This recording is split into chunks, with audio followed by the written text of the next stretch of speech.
김명수 기자, 연합뉴스에 따르면 방역당국은 영국과 남아프리카 공화국, 남아공을 비롯해 세계 곳곳에서 유행 중인 코로나19 변이 바이러스를 향후 방역의 최대 변수로 지목했다. 권준욱 중앙방역대책본부 제2부본부장은 23일 정례 브리핑에서 변이 바이러스가 기존 바이러스보다 전파력이 크다면서 작년 12월의 악몽과 같은 상황으로 돌아갈 수 있다는 얘기라고 말했다. 권 부본부장은 국내 코로나19의 감염병 재생산 지수가 0.82 정도인데 만약 영국발 변이 바이러스가 국내에 광범위하게 확산한다면 이 수치가 1.2로 올라간다는 얘기라고 분석했다. 감염병 재생산 지수는 확진자 한 명이 주변에 몇 명을 감염시키는지 나타내는 수치다.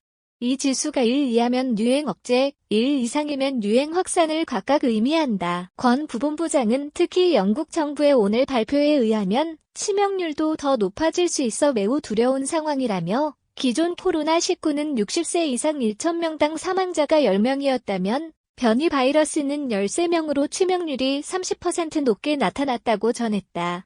그러면서 세계 각지에서 다양한 변이 바이러스가 속속 발견되면서 전파 속도는 물론 중증도도 높아진다는 발표가 있는데 이는 코로나19 방역의 큰 변수라며 치료제와 백신도 도전에 직면했다. 최악의 경우 효과에 대해서 문제가 생길 가능성도 배제할 수 없다고 덧붙였다. 지금까지 국내에서 확인된 변이 바이러스는 영국, 남아공, 브라질발 총 3가지며 감염자는 총 18명이다. 영국발 15명, 남아공발 2명, 브라질발 1명 등이다. 당국은 하루 1,000명대를 넘나들던 일일 확진자 수가 300-400명대로 감소했지만 숨어있는 감염을 경계해야 한다고 강조했다.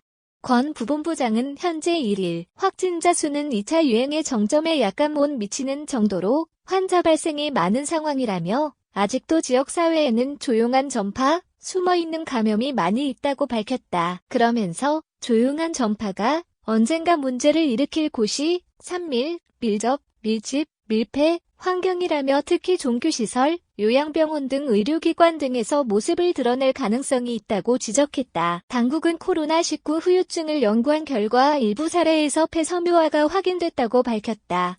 권 부본부장은 국립중앙의료원에서 연령대별 40명을 대상으로 진행 중인 연구 결과 7명에서 폐섬유화를 확인했다고 전했다. 폐섬유화는 모두 40대 이상에서 발견됐다.